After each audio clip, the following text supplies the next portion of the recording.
ओम शांति। भारतवर्ष एक महान देश है। इसे ज्ञान का भंडार माना जाता है। यहाँ अनेक महान पुरुष पैदा हुए, अनेक विद्वान ऋषि मुनिगण पैदा हुए, जिन्होंने ईश्वरीय ज्ञान देकर समाज को नई नई दिशा प्रदान की। ऐसा ही एक ग्रंथ श्रीमद् भगवत गीता है, जिसके बारे में आज की पीढ़ी तो ज्यादा नहीं जानती, पर इस छोटे से ग्रंथ में ज्ञान का भंडार समाया हुआ है। हमें याद है, हम छोटे थे, गीता की बात आई तो बाजार में ढूंढने गए तो 25 पैसे की गीता मिली। हमने सोचा 25 पैसे में क्या ज्ञान होगा, कोई ऐसी वैसी किताब होगी। लेकिन जब पढ़ा तो कुछ समझ में ही नहीं आया और पता चला कि ये बहुत गुह्य विद्या है। 700 श्लोक हैं श्रीमद् भगवत गीता में, और दिखाया ऐसा ही गया है कि युद्ध के मैदान में अर्जुन को श्री कृष्ण ने ये ज्ञान दिया था। उस पर तो हम धीरे धीरे बीच बीच में चर्चा करेंगे कि क्या अर्जुन को मोह पैदा होना संभव था। क्या अर्जुन को ये पहले से ही पता नहीं था कि मेरे सामने भीष्म पितामह गुरु द्रोणाचार्य खड़े होंगे? पता था उसे। कई बातें आप ध्यान दें। कौरवों ने पांडवों को बड़ा कष्ट दिया, राज हरण कर लिया, ताज उतरवा लिए, द्रौपदी का चीरहरण हुआ, अनेक तरह से उन्हें अपमानित किया गया। तो क्या ऐसे में अर्जुन के मन में उन्हें देखकर मोह पैदा हो सकता है या क्रोध पैदा होता? तो ऐसा लगता है कि लेखक ने संवाद शैली का प्रयोग करने के लिए ये बात कही, ताकि क्वेश्चन आंसर हो सकें और गीता का गुह्य ज्ञान सरल रूप से स्पष्ट किया जा सके। तो गीता सचमुच एक सुंदर ज्ञान की पुस्तिका है, महान ग्रंथ है, जिसमें सबसे पहले हमें आत्मा का ज्ञान मिलता है। हम कौन हैं, हमारा वास्तविक स्वरूप क्या है, हम कहाँ से आते हैं, हमारे अंदर कितनी शक्तियां हैं, हम अजर अमर अविनाशी हैं। पहले हमें अपना ज्ञान मिलता है। इस ज्ञान को मिलने से हमारा बॉडी कॉन्शियसनेस समाप्त होता है और हम सोल कॉन्शियस स्थिति की ओर आगे बढ़ते हैं, और इससे बहुत फायदे होने लगते हैं। आत्मा के जो 7 गुण हैं, ज्ञान स्वरूप है आत्मा, प्रेम से भरपूर है, सुख स्वरूप है, परम पवित्र है, शक्तिशाली है, ये गुण आत्मा में आने लगते हैं। तो हम एक विशेष कार्य करने जा रहे हैं कि इस गीता ज्ञान से जीवन की सभी समस्याओं का समाधान होता है। सो कैसे? क्योंकि गीता ज्ञान प्राय भारत में लोप हो गया है। हमारी जो नई पीढ़ी है, उससे यदि गीता के बारे में कुछ पूछा जाए तो कंप्लीटली अनभिज्ञ हैं। बहुत कम युवकों को इतना भी पता है कि गीता ज्ञान युद्ध के मैदान में अर्जुन को दिया गया था।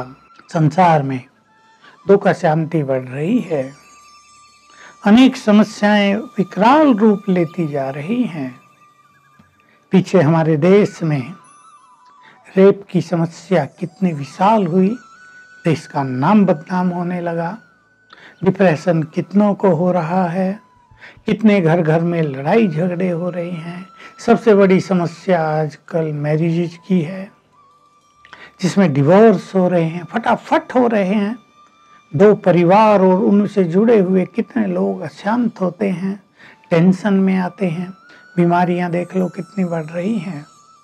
हार्ट डिजीज बढ़ी, फिर कैंसर बढ़ा, डिप्रेशन बढ़ा, अभी कोरोना आ गया। तो गीता ज्ञान की बहुत सारी बातें हमें इन समस्याओं को हल करने में मदद करती हैं, हमारी इम्यून पावर को भी बढ़ाती हैं, क्योंकि सारा खेल मन के संकल्पों से जुड़ा रहता है।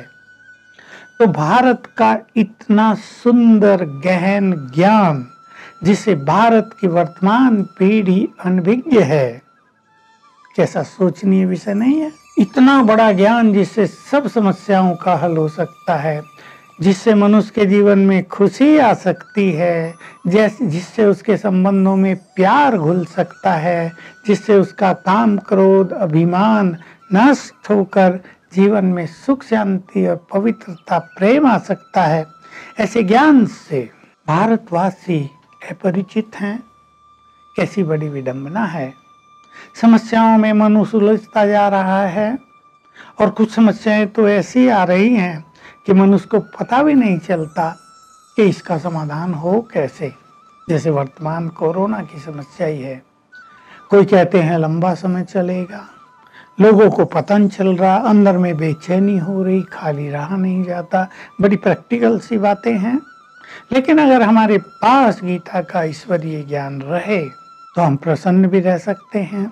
हम गीता ज्ञान में रमण करके अपनी इनर पावर को बढ़ा भी सकते हैं और जीवन में आने वाली अनेक समस्याओं को भी समाप्त कर सकते हैं। हमारी विल पावर बढ़ेगी, हमारा सेल्फ कॉन्फिडेंस बढ़ेगा। एक बड़ी समस्या जो नई पीढ़ी में दिखाई देती है, ज्यादा सोचने की आदत, उससे भी निजात मिलेगी। नर्वसनेस, ब्रेन की शक्ति का कम होना, पढ़ाई का प्रेशर ज्यादा होना, कैरियर की चिंता ज्यादा होना, ये सब बातें भी समस्याओं का रूप लेती जाती हैं। मनुष्य की मानसिक स्थिति को डामाडोल कर रही हैं। लेकिन अगर हमारे पास सत्य ज्ञान होगा तो हम इन सब पर विजयी होंगे। गीता में कर्मों का ज्ञान दिया गया है। लोगों को ये पता नहीं कौन से कर्म पाप कर्म होते हैं, कौन से कर्म श्रेष्ठ कर्म हैं। आजकल वो पाप कर्मों को भी उचित मान रहा है और उसे सद्कर्मों का तो ज्ञान ही नहीं है। ज्ञान नहीं है तो पाप का घड़ा बढ़ता जा रहा है। कर्मों की गुह्य गति का ज्ञान गीता में है। गीता में त्याग, तपस्या, वैराग, संन्यास, इन सब का भी ज्ञान है। इन सब बातों को देखकर गृहस्थी लोग सोचते हैं अपने बच्चों को गीता न पढ़ने दी जाए। क्यों? नहीं तो ये सन्यासी बन जाएंगे, इनको वैराग आ जाएगा। लेकिन हम आपके सामने स्पष्ट करेंगे कि वो वैराग वैसा नहीं है जिसमें घर बार छोड़कर हमें जंगल की राह लेनी हो। वो वैराग तो अनासक्ति का नाम है। वो वैराग तो अनेक व्यर्थ की इच्छाओं के त्याग का नाम है। तो बहुत गहराई से हम गीता ज्ञान की चर्चा आपके समक्ष रखेंगे। जो उसमें कॉम्प्लिकेशन है उसको सरल करेंगे ताकि आपको भी समझ में आए और आप महसूस करें कि ये ज्ञान हमारे जीवन के लिए, हमारे बच्चों की एकाग्रता के लिए, हमारे जीवन में सुख शांति के लिए कितना आवश्यक है। कुछ बहुत गहरी बातें भी हैं, जैसे योग अभ्यास, प्राणायाम और आसन की बात नहीं, योग अभ्यास, परमात्मा से जुड़ना। अगर हम उससे जुड़ जाते हैं तो वो भी हमारी केयर करता है, वो भी हमारी चिंताएं हरने लगता है। तो हम ये एक सुंदर कार्य आपके सामने प्रस्तुत करने जा रहे हैं।